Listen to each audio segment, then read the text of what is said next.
agar kita bisa sportif dan kita juga bisa realistis dalam melakukan satu penilaian terkait dengan dinamika saat ini yang sangat marak ya. Para politisi, aktivis itu menyerang Mas Gibran dengan berbagai tuduhan dan berbagai statement yang melemahkan bahwa seolah Gibran ini tidak punya kemampuan dan belum ada pengalaman apa-apa di bidang pemerintahan, sehingga pada saat Mas Gibran diputuskan menjadi calon wakil presiden dari koalisi Indonesia Maju yang dipasangkan dengan Prabowo, ini betul-betul memunculkan banyak polemik di publik ya. Tapi sebenarnya kalau kita mau jujur, polemik itu sebenarnya hanya muncul dari kelompok-kelompok yang mohon maaf, yang tadinya berharap kekuatan Jokowi efek ini tetap berada di mereka. Dari kelompok-kelompok yang tadinya sangat berharap pada kontestasi besok 2024 mereka masih mendapatkan hak privilege, masih mendapatkan fasilitas khusus, masih mendapatkan fasilitas karpet merah sebagaimana dua kontestasi sebelumnya. Di saat harapan dan keinginan mereka ternyata berbeda. Jadi satu kondisi de factual yang tercipta dan disuguhkan dari efek keputusan Mahkamah Konstitusi ini kan betul-betul jauh dari ekspektasi mereka. Nah, disitulah mereka mulai berpikir bahwa peta dan kekuatan politik ini akan berubah. Karena apa? Karena jujur, kemenangan Pak Jokowi 55,sekian% di tahun 2019 ini kan dari berbagai lini kekuatan, berbagai lini massa yang mampu memunculkan angka 55% sekian itu. Karena kalau hanya dari satu kekuatan partai politik pengusung itu kan tidak lebih dari 20%. Selisih yang 35% lebih itulah yang akhirnya membuat para pihak itu kan mengalami kegamangan. Yang tadinya ribuan relawan pro Jokowi ini ya, baik dari Projo, baik dari Samawi, baik dari relawan-relawan muda yang lain yang tadinya dia harapkan tetap akan bekerja, tetap akan bergerak sesuai dengan arah dan petunjuk Pak Jokowi dan sesuai dengan di mana pilihan Pak Jokowi dari calon yang didukung kan seperti itu. Tetapi begitu keputusan MK memperbolehkan yang pernah menjabat wali kota atau kepala daerah itu bisa menjadi calon atau bisa menjadi cawapres ataupun capres, inilah sebenarnya apa yang mereka harapkan, apa yang menjadi ekspektasi mereka ke depan itu kandas. Nah, kekandasan itulah membunuh harapan besar mereka, memunculkan kegalauan dan kegamangan. Akhirnya mereka membangun narasi dan melakukan banyak manuver di lapangan dengan bahasa setelah mendengarkan keluhan kader di bawah. Kader bukan rakyat, berarti itu internal dong.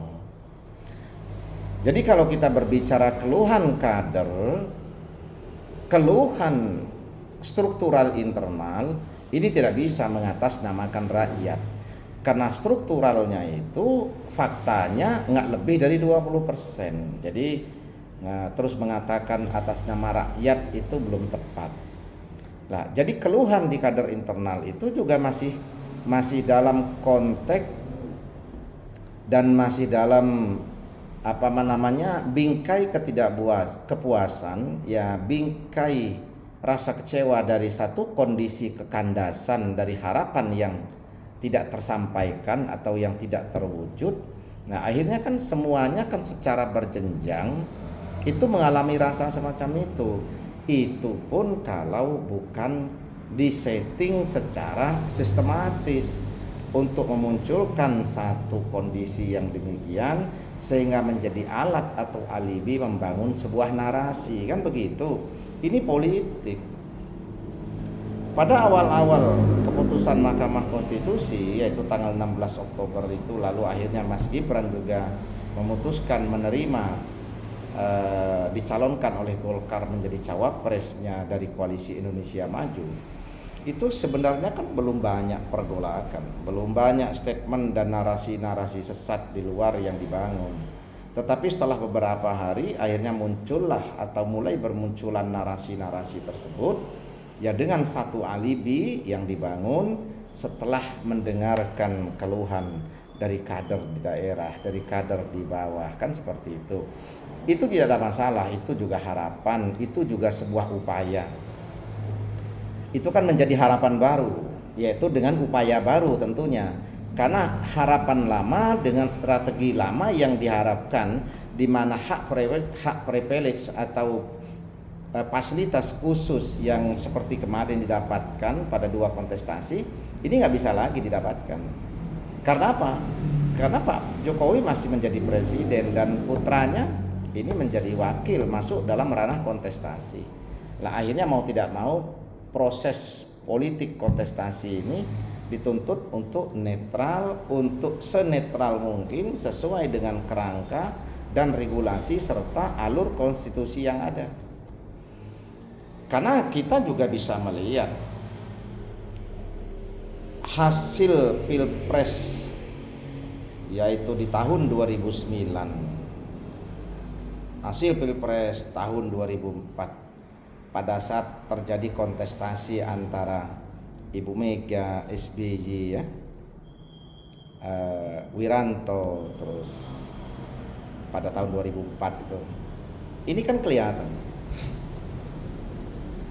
kekuatan Mega yang pada saat itu masih betul-betul masih fresh, karena belum lama kita baru melampaui era reformasi. Nyatanya Mega kalah dengan SBY kan begitu.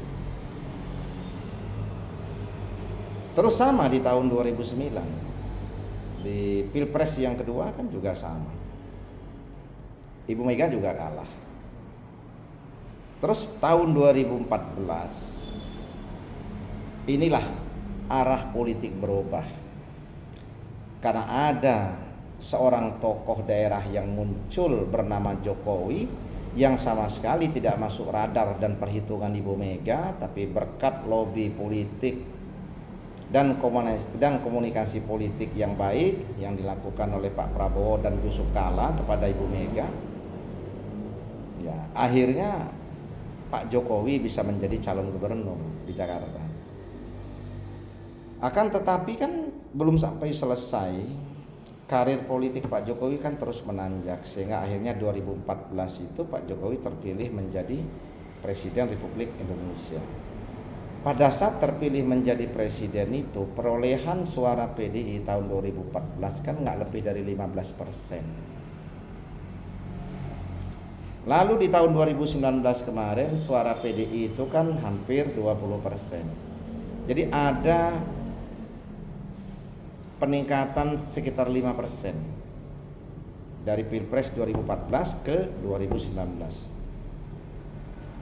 Ada perolehan yang luar biasa yang dihasilkan oleh Pak Jokowi tahun 2014 yaitu sekitar 52%, padahal suara PDI nggak lebih dari 15%. Berarti ada margin 37% suara pendukung Jokowi dan bukan pendukung PDI. Karena 37% itu dihasilkan dari partai-partai pengusung dan relawan. Sama di tahun 2019, kemenangan 55% Pak Jokowi, PDI naik hampir 20%. Berarti masih ada margin 35, sekian persen.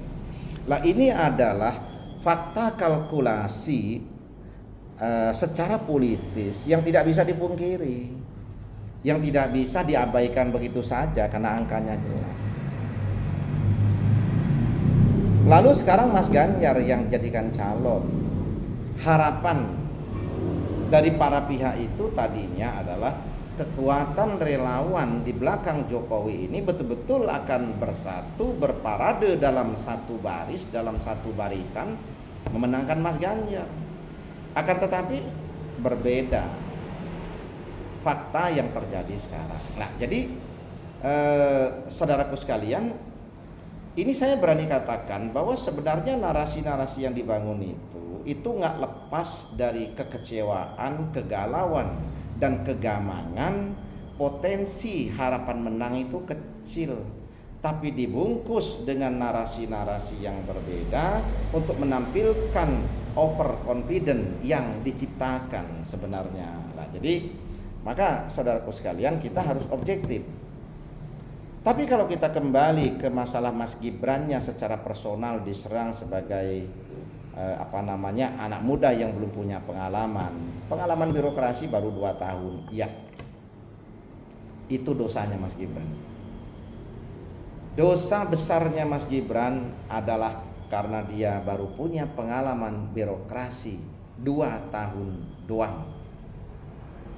Tetapi dosa besarnya Mas Gibran itu adalah menjadi keunggulan terbesarnya Mas Gibran, sehingga sebenarnya dalam kontestasi tahun 2024 besok sebenarnya yang paling layak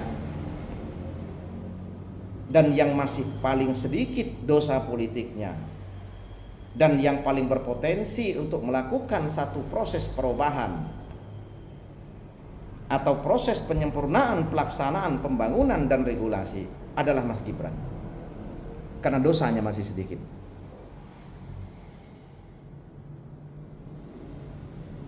Kita harus jujur, di negara ini semakin lama pejabat itu menjadi bagian dari birokrasi, itu semakin banyak dosanya. Satu persatu kita kupas. Pak Anies Baswedan pernah menjadi menteri di era Jokowi, pemerintahan periode pertama, kurang lebih 2 tahun. Pak Anies diberhentikan. Pasti ada dosa. Apakah dosa secara pribadi dengan Pak Jokowi menciptakan ketidakpuasan Pak Jokowi dalam hasil kerjanya, ataukah ada dosa lain? Kita juga nggak tahu. Tapi jelas ada dosa, nggak mungkin diberhentikan. Kalau punya prestasi pasti diteruskan sampai tuntas 5 tahun. Yang tahu dosa itu Mas Anies sendiri dan Pak Jokowi sendiri. Dan secara etika memang nggak perlu diungkap ke publik, cukup mereka berdua yang tahu. Menjadi calon gubernur Mas Anies di Jakarta, didukung oleh Partai Gerindra, dicalonkan oleh Partai Gerindra tanpa mas kawin, tanpa tiket, dibiayai. Setelah itu membuat statement tidak akan pernah menambah barisan orang-orang yang ingkar dan berkhianat di belakang Pak Prabowo. Faktanya apa? Sekarang dia nyalon, padahal Pak Prabowo masih nyalon. Alibinya apa? Ya lidah tidak bertulang. Itu kan konteks 2019, bukan sekarang katanya. Ya Anies memang pinter. Anies memang pinter merangkai kata-kata itu. Ini kaitan Mas Anies dengan Pak Prabowo. Lalu bagaimana Mas Anies menjadi gubernur selama 5 tahun? Ada dosa? Apakah dosanya besar atau kecil? Lah kalau nggak ada dosa nggak ada demo. Ada dosa. Peninggalan hasil kerja Pak Anies belum sempurna, belum tuntas. Pak Anies ada hutang dengan Sandiaga Uno. Semua sudah tahu kan, biaya kampanyenya ngutang dengan Pak Sandi. Dan tidak dibayar kalau menang, tapi dibayar kalau kalah. Orang melakukan justifikasi, kalau menang kenapa nggak perlu dibayar? Karena kepuasan dari pihak donatur bahwa calonnya menang bisa mengabdi untuk Jakarta. Itu bullshit. Di negara ini donatur memberikan sumbangan politik pasti ada kompensasi. Nah dan ternyata hutang itu kata Pak Sandi belum dibayar, berarti belum dianggap lunas. Semakin lama politisi ada di dalam jalur pemerintahan dan birokrasi di Republik ini, pasti dosanya lebih banyak. Mas Ganjar menjadi saksi EKTP sampai sekarang belum selesai, masih menjadi isu hangat bersama Mbak Puan malah. Yang lain sudah menjadi korban, yang lain sudah menebus dosa di Sukamiskin, di Cipinang.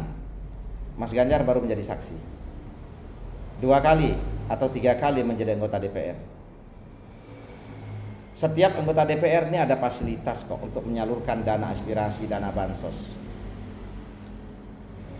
Kita tidak menuduh DPR itu menyalahgunakan atau menyelewengkan, tapi yang jelas hampir semua mereka menggunakan itu sebagai fasilitas kampanye. Itu dosa.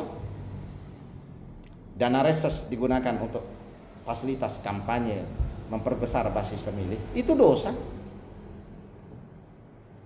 Sekalipun nggak dimakan secara pribadi, tapi itu dosa, karena itu melanggar, itu keluar dari wewenang dan otoritasnya. Itu uang negara, tugasnya untuk negara. Anggota parlemen itu sudah bukan perwakilan partai lagi, tapi dia adalah dewan perwakilan rakyat. Dia tidak bisa turun berbicara atas nama golongan, atas nama kelompok. Tapi faktanya apa? Itu dosa. Lalu menjadi gubernur. Masih ingat masalah di Purworejo? Masalah Wadas Lintang. Itu juga ada dosa. Biarpun sedikit ya. Saya nggak berani mengatakan dosa besar, sedikit aja. Karena kan tidak jadi pidana. Pak Mahfud pernah menjadi ketua MK, pernah menjadi menteri zaman Gus Dur, pernah mewakili Gus Dur melakukan lobi politik dengan para partai-partai pengusung di parlemen, dan itu pengakuan Pak Mahfud sendiri bahwa kalau Gus Dur mau manut dengan anggota parlemen dan ketua partai dalam menentukan kabinet, Gus Dur tidak akan diturunkan. Hovifah dan Mahfud dan Alwi Shihab merayu Gus Dur untuk menerima komitmen tersebut. Gus Dur tidak mau. Lebih baik saya turun, kata Gus Dur, daripada saya jadi presiden tapi diatur oleh para ketua partai. Karena ini demokrasi, ini hak saya menentukan siapa anggota kabinet yang akan saya tunjuk. Apa? Pak Mahfud pernah bilang, pernah bercerita, sempat menyampaikan ke Gus Dur melakukan lobby. Nggak apa-apa Gus, yang penting jangan diturunkan. Itu dosa. Kalau itu bukan dosa, diterima kok sama Gus Dur. Kenapa ditolak sama Gus Dur? Karena itu dosa. Saya nggak berani bicara yang lain, Mahfud dosanya seperti apa. Tapi ingat, Pak Mahfud pada saat 2019 kemarin tidak diputuskan menjadi calon wakil presidennya Pak Jokowi, dia menyerang sana sini, menyerang Caimin, menyerang Gus Romi dan sebagainya, menunjukkan bahwa dia tidak terima dengan posisi tidak terima. Dia membabi buta menyerang siapapun, padahal itu murni keputusan Pak Jokowi, keputusan Ibu Mega, keputusan Surya Paloh. Tapi dia lemparkan ke banyak pihak. Dia serang Gus Romi, dia serang Caimin. Lah, itu menunjukkan bahwa dia juga ada dosa. Dia punya ambisi kok. Terus Caimin, masih ingat begitu dia diputuskan menjadi cawapres atau bacawapresnya Mas Anies, dia langsung dipanggil KPK menjadi saksi. Berarti dia ada dosa. Dosanya apa? Kalaupun dia tidak bersalah secara langsung sehingga dia tidak masuk ke dalam tahap penyidikan dan menjadi tersangka, tapi sebagian orang-orang itu sudah menjadi tersangka. Itu dosa dia juga, tidak bisa memimpin dan mengendalikan anak buahnya dalam satu jalur birokrasi yang dia pimpin. Ada dosa. Berapa periode Caimin menjadi anggota DPR dan menjadi menteri di era SBY? Ada dosa. Sekarang masih menjadi anggota parlemen. Prabowo baru satu kali masuk birokrasi pemerintah Jokowi setelah Prabowo pensiun, setelah Prabowo masuk dunia politik. Kalau kita berbicara dosa Prabowo, diserang orang, dikatakan melanggar HAM dan lain sebagainya, tapi semua tidak terbukti. Tapi faktanya adalah banyak korban penculikan 98, aktivis-aktivis 98 yang akhirnya menjadi bagian terpenting dalam pembentukan dan politis dari partai politik Gerindra. Ada Pius Yustilanang, sekarang Budiman Sujatmiko merapat. Artinya tuduhan-tuduhan itu tidak terbukti dan tidak mendasar, tapi itu hanya murni satu upaya yang dilakukan oleh pihak-pihak tertentu untuk mendiskreditkan dan menjatuhkan Prabowo dalam setiap menjelang kontestasi. Tapi masih banyak pahala yang dibuat oleh Prabowo. Ribuan kader yang dia berikan beasiswa pendidikan ke luar negeri tidak pernah dia publikasikan untuk politik pencitraan. Banyak masyarakat yang dia tolong secara pribadi, tidak pernah dia publis untuk kepentingan politik pencitraan. Apa ada politisi dan ketua partai lain yang memberikan beasiswa dari uang pribadi sampai ke ribuan kader, saya kira belum ada. Kalaupun ada ya, tapi kan paling dalam jumlah yang terbatas. Apa pengorbanan Prabowo yang lain? Dia rela berhutang dengan mandiri pada saat itu untuk mempertahankan hak guna lahan di Kalimantan dan di Aceh dari salah satu pengusaha yang kolab dan harus diakuisisi, kalau tidak akan diakuisisi atau diambil alih oleh pihak asing. Prabowo harus berhutang dengan bank untuk mampu mengakuisisi hak guna lahan dari lokasi yang sekitar 700.000 hektar tersebut. Tapi alhamdulillah ternyata akhirnya mampu dia kelola secara profesional. Akhirnya PT Kertas Kiani itu sekarang masih berjalan dan hutang dengan Bank Mandiri sudah lunas. Dan itu ada saksinya. Yusuf Kalla pun pernah memberikan kesaksian itu. Padahal waktu itu Yusuf Kalla menjadi lawan kontestasi. Dia mengatakan apa adanya. Itu negarawan, jujur mengatakan fakta. Lalu Prabowo masuk kabinet sekarang 5 tahun, prestasi ada, dunia mengakui, potensi dia memperkaya diri kecil, dia sudah kaya kok. Potensi memperkaya diri itu anaknya juga kecil juga, kenapa? Karena anaknya juga sudah kaya, kan begitu. Lalu kita bicara Mas Gibran. Mas Gibran ini anak presiden, Kaisang anak presiden. Saya yakin kalau kita lihat dari sejarah-sejarah anak presiden yang masuk ke dunia bisnis, yang dilirik itu kan bukan pisang goreng.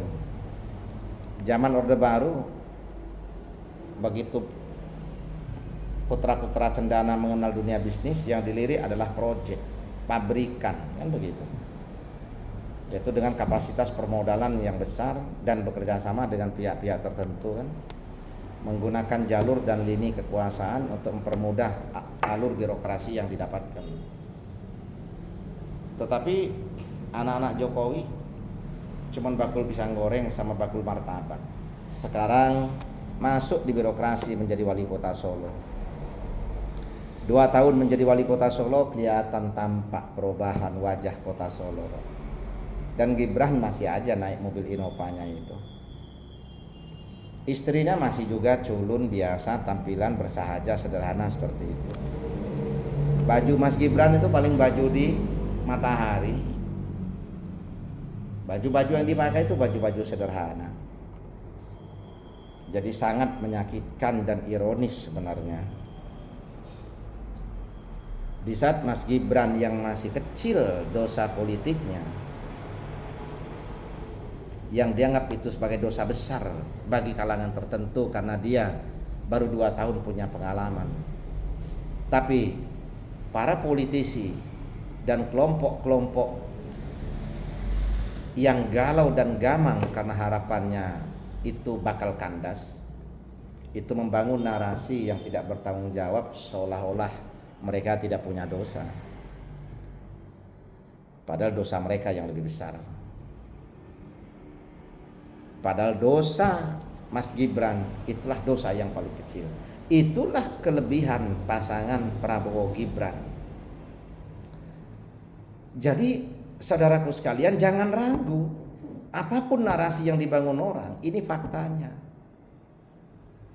10 tahun Jokowi berkuasa, 9 tahun Jokowi dicap dan menyandang tugas, menyandang stempel sebagai petugas partai. Dan itu bukan hanya sebuah narasi yang dibangun secara normatif untuk memojokkan, bukan. Akan tetapi ketua umum partainya pun mengatakan di mana-mana dan memposisikan dari gestur dan posisi politik bahwa presiden di dalam internal partai adalah murni petugas partai, bukan presiden. Karena levelnya masih di bawah ketua umum partai pengusungnya. Ini terkadang kita pura-pura tidak mengerti. bukti, padahal yang namanya partai politik itu ada dalam sebuah negara dan presiden itu adalah kepala negara sekaligus presiden itu pembina semua partai politik, tapi tidak berlaku untuk partai yang satu itu. Karena kalau Pak Jokowi menghadap ke partai tetap dianggap sebagai petugas, di mana posisi ketua umum itu di atas, lebih tinggi, lebih bermartabat, lebih punya kuasa daripada presiden. 9 tahun saudaraku, 9 tahun 2 periode Jokowi dan berkeluarga bertahan dalam posisi itu, setia dalam posisi itu, berbagi dengan rakyat yang seharusnya Jokowi itu adalah milik rakyat 100%. Tapi hari ini, 1 tahun terakhir ini, biarkan Jokowi dan keluarga itu menjadi milik rakyat. Biarkan Jokowi dan keluarga itu utuh menjadi milik rakyat sebagai penebus dosa, sebagai rasa bersalah Jokowi terhadap rakyat. Dia tebus, dia ambil sikap politik. Dia tunjukkan bahwa dia punya nurani, dia tunjukkan bahwa dia punya karakter. Inilah Jokowi yang sebenarnya. Dia punya karakter, dia punya keberanian, dia punya ketegasan, dan dia berani menentukan pilihan. Sekalipun pilihan itu ada pertaruhannya, ada konsekuensinya, tapi kita yakin Jokowi itu adalah seorang presiden. Tidak akan pernah orang itu menjadi presiden, apalagi dipilih rakyat, kalau dia tidak punya kemampuan dan leadership yang bagus serta karakter untuk mampu mengambil satu sikap dan keputusan yang terbaik untuk rakyat. Adil dong kita. Jangan mau menangnya sendiri.